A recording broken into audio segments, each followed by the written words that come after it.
बिस्मिल्लाहिर्रहमानिर्रहीम। अस्सलामुअलैकुम दोस्तों और बुजुर्गों नाज़रीन, तुहाडे सामने अगली वीडियो दे नाल हाज़र हां। ਅੱਜ ਜਿਹੜੀਆਂ ਚੀਜ਼ਾਂ ਤੁਸੀਂ ਦੇਖ ਰਹੇ ਹੋ ਤੁਹਾਡੀ ਖਿਦਮਤ ਦੇ ਵਿੱਚ ਨੁਕਸਾ ਅਸੀਂ ਪੇਸ਼ ਕਰ ਰਹੇ ਹਾਂ। ਪੁਰਾਣੇ ਨਜ਼ਲੇ ਘੇਰੇ ਵਾਸਤੇ ਬੜੀ ਬਿਹਤਰੀਨ ਚੀਜ਼ ਹੈ ਔਰ ਜ਼ਿਆਦਾ ਮਹਿੰਗਾ ਵੀ ਨਹੀਂ ਹੈਗਾ, ਸਸਤਾ ਹੈਗਾ, ਬਿਹਤਰੀਨ ਹੈਗਾ ਔਰ ਇਹ ਸਿਰਫ 4 ਚੀਜ਼ਾਂ ਦਾ ਮਰਕਬ ਹੈ। ਹਾਲਾਂਕਿ ਇਹ ਨੁਕਸਾ ਮੇਰਾ ਖਿਆਲ ਹੈ ਕਿ ਸਾਡਾ ਪਹਿਲੇ ਵੀ ਚੈਨਲ ਦੇ ਵਿੱਚ ਮੌਜੂਦ ਹੈ, लेकिन दूसरी दफ़ा बनाने का सिर्फ मकसद ये कि अगर किसी दोस्त नूं किसी भैन भरा नूं यह चीज़ अगर ना मिलिया हो तो हो सकता उन्होंने वो नहीं मिलिया तो ये मिल जाए। लेकिन इस दे नाल नाल ही जरा ना कि चैनल नूं सबसक्राइब लाजमी करियो, वीडियो नूं लाइक करियो, शेयर करियो तो इंशाअल्लाह तुहानूं आइंदा हर जी नवी वीडियो जी मिलती रहेगी। ताकि वीडियो के थल्ले जरा ना बैल का निशान है उन्होंने तुसीं क्लिक कर दिया करो तो उस दे नाल ਤੁਹਾਨੂੰ आने वाली जी नवी वीडियो वो बआसानी मिल जाया करेगी। और यह सिर्फ 4 चीज़ों का मरकब है। यह 4 चीज़ां जिहड़ियां ने तुहानूं दस देने कि यह चीज़ां ने सारा तुहानूं बना के क्लीयर करके दसांगे कि ये किस तरीके नाल तैयार करना है। और ये देखो यह है रेमन चीनी। सब तो पहले नंबर पर रेमन चीनी और दूसरे नंबर पे है जौज मासल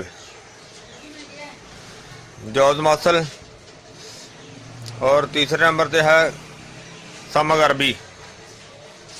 देखो चीज़ इस तरह की लेनी है पता लगे कि यह चीज़ है, क्योंकि जड़ी बूटी साफ सुथरी होएगी तो उनका रिजल्ट अच्छा तो बेहतर होता है। समग अरबी तो बाद है जंजबील। 4 चीज़ों का मरकब है।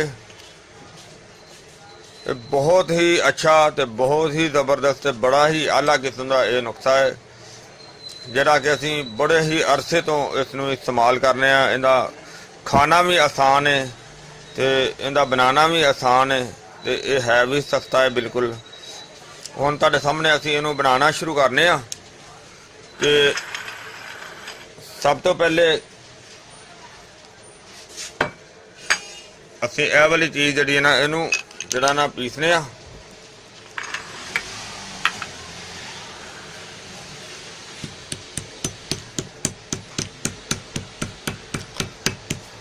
क्योंकि पत्थर की दौरी है तो पत्थर का ही वटा है, इहदे टाइम तो लगेगा ना। और इस तरह सारिया चीज़ों को बरीक करना है आस्ता आस्ता।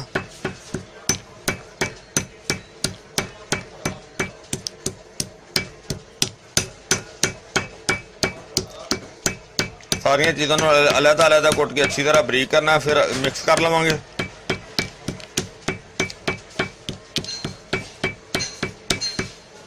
तुहानूं इस तरह से सारिया चीज़ां कुट के मिक्स करके दिखाने आ।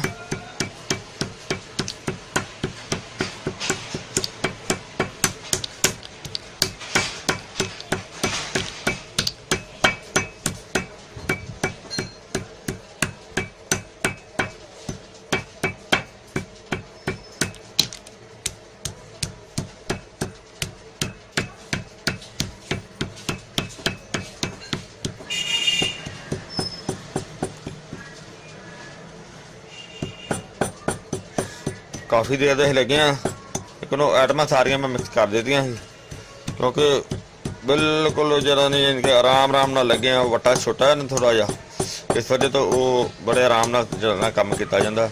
पर हाल देखो बहुत बेहतर हो गया।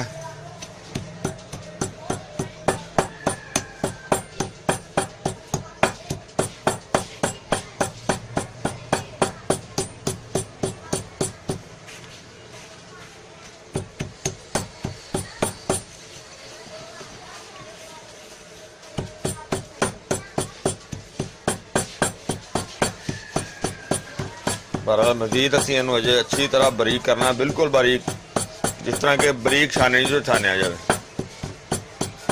तो वो तुहानूं दिखाने फिर सारा क्लीयर करके।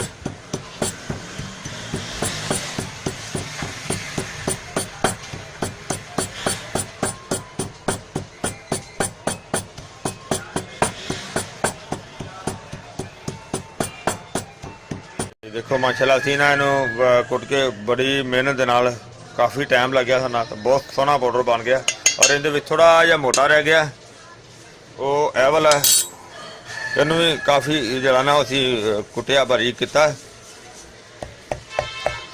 और हुण इहदे विच ना अरके कमो जिहड़ा ना वो असीं शामिल करने आ। देखो अरके कमो, अरके कमो इहदे विच शामिल करके ते इहदी जिहड़ी ना थोड़ी देर रगड़ाई करांगे और नाले इहदे नाल जिहड़ी ना गोली बनाई जाएगी।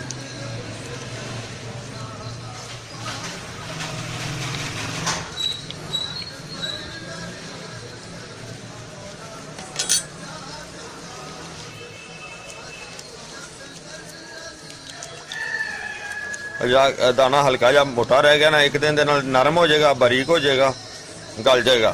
इस वजह तो इन्हू पहले शामिल कर दिता।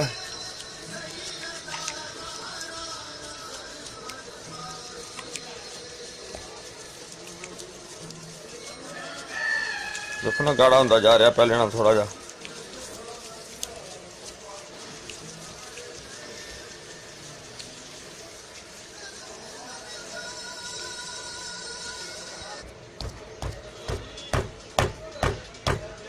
माशाल्लाह काफ़ी मेहनत तो बाद जनाब असीं इहनूं रेडी कर लिया, बिल्कुल बेहतरीन गोली बनाने के काबिल हो गई।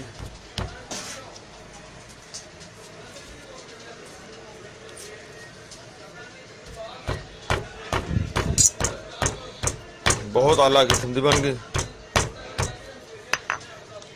और इस तरह जनाब इनकी असीं हुण गोली बनाने हैं। बिस्मिल्लाहिर्रहमानिर्रहीम।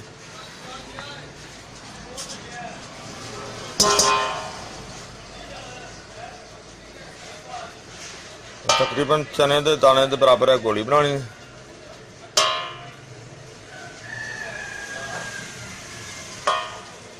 अगर थोड़ी जी वड्डी भी हो जाए तो कोई मसला नहीं, क्योंकि अजे गिली हैगी ना, जिस तरह खुश्क होएगी ना